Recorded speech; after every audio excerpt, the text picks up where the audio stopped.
अशरफ वानी मेरे सहयोगी जुड़ गए हैं तमाम जानकारी के साथ। अशरफ, चुनाव के बाद का ये एक्शन प्लान जो गृह मंत्री बता रहे हैं, वो कह रहे हैं कि ज्यादा से ज्यादा सशक्त अब जम्मू कश्मीर पुलिस को किया जाएगा और धीरे धीरे आर्म फोर्सेस को हटाया जाएगा। यानी कि एक तरीके से वो ये भी मान रहे हैं कि इन्फिल्ट्रेशन जो है वो टेररिस्ट का कम हुआ है जम्मू कश्मीर में।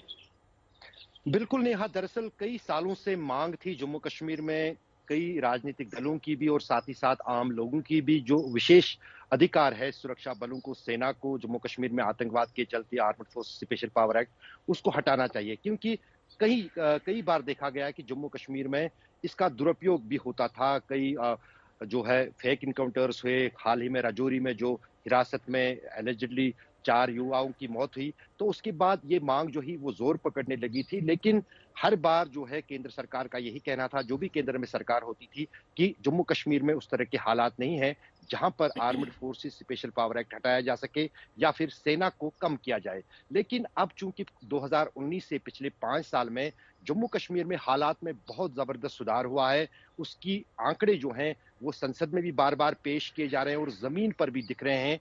आतंकवाद में 80% से भी ज्यादा कमी आई है, पत्थरबाजी पूरी तरह से खत्म हुई है, बंद प्रदर्शन हड़तालें जो होती थी वो भी अब गायब हो गए हैं जम्मू कश्मीर से। तो कहीं ना कहीं केंद्र सरकार ने जो रणनीति 2019 में अनुच्छेद 370 हटाने के बाद बनाई थी जम्मू कश्मीर को लेकर, उसमें सफल दिख रही है। और एक लंबा प्लान है प्रधानमंत्री नरेंद्र मोदी का जम्मू कश्मीर को लेकर, जिसका विवरण उन्होंने पिछले दिनों जब श्रीनगर में एक सफल रैली की थी उसके दौरान भी किया था।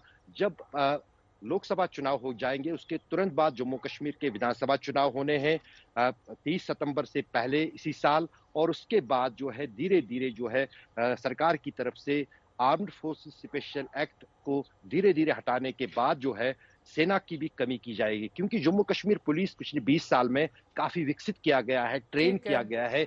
देश की सबसे बेहतरीन पुलिस मानी जाती है जम्मू कश्मीर पुलिस, जिन्होंने जम्मू कश्मीर में न सिर्फ आतंकवाद को नकेला बल्कि बड़ी सफलताएं हासिल की है। जाहिर है कि गृह मंत्री का इशारा जम्मू कश्मीर पुलिस का हौसला बढ़ाने की ओर है कि वो उतने सक्षम है जो जम्मू कश्मीर के हालात को अब अपनी बलबूते पर संभाल सकते हैं। और अब शायद सेना या अधिक सुरक्षा बलों ज्यादा जरूरत लॉ एंड ऑर्डर सिचुएशन। मैं लौटूंगी आपके पास। अशरफ वानी मेरे सहयोगी जुड़ गए हैं तमाम जानकारी के साथ। अशरफ, देखिए, ये तमाम बातें जो गृह मंत्री ने कही हैं वो जम्मू कश्मीर में चुनाव के लिहाज से भी बेहद अहम है। जाहिर तौर पर युवाओं पर उनका फोकस है, उनका कहना है कि पाकिस्तान के प्रोपेगेंडा में ना आए। लेकिन इसके साथ ही क्या पीओके को लेकर उन्होंने कोई अहम बात इस इंटरव्यू में कही? बिल्कुल, दरअसल अगर हम गृह मंत्री अमित शाह की बात करें, न सिर्फ उन्होंने अलग अलग मंचों पर बल्कि संसद में भी ये बात कही कि पीओके जो है वो भारत का हिस्सा है और उसको अपने वक्त पर जो है वापस लिया जाएगा। उसके लिए कई तरह की एक लंबी प्रक्रिया है, जिसको लेकर गृह मंत्री ने न सिर्फ कल बल्कि संसद में उस दिन भी बड़ा बयान दिया था जब अनुच्छेद 370 हटाया गया था जम्मू कश्मीर में 2019 5 अगस्त को। तो जाहिर है कि जो प्लान कश्मीर को लेकर केंद्र सरकार के पास है, जिसका विवरण बार बार जो है आज पहली बार गृह मंत्री ने किया है कि इलेक्शनों के बाद पहले 2 स्टेप में 2 बड़ी चीजें, यानी armed forces special power act हटाने की बात और उसके साथ साथ सेना को कम करने की बात। तो कहीं ना कहीं जो विदेशों की तरफ से बार बार यूएन में या कई जगहों पर यह बात उठती थी कि सेना की तादाद बहुत ज्यादा है, उंगली उठती थी केंद्र सरकार या भारत सरकार पर जम्मू कश्मीर को लेकर। जब सेना की कमी और बैरकों में वापस भेजाएगा तो कहीं ना कहीं जो है एक बड़ा मंच देश के सामने अंतर्राष्ट्रीय स्तर पर भी बनेगा कि पीओके जो है वो जम्मू कश्मीर का ही हिस्सा है, जिस पर पाकिस्तान ने नाजायज तौर पर कब्जा किया है, उसको वापस लेने के लिए क्या प्रक्रिया की जाए।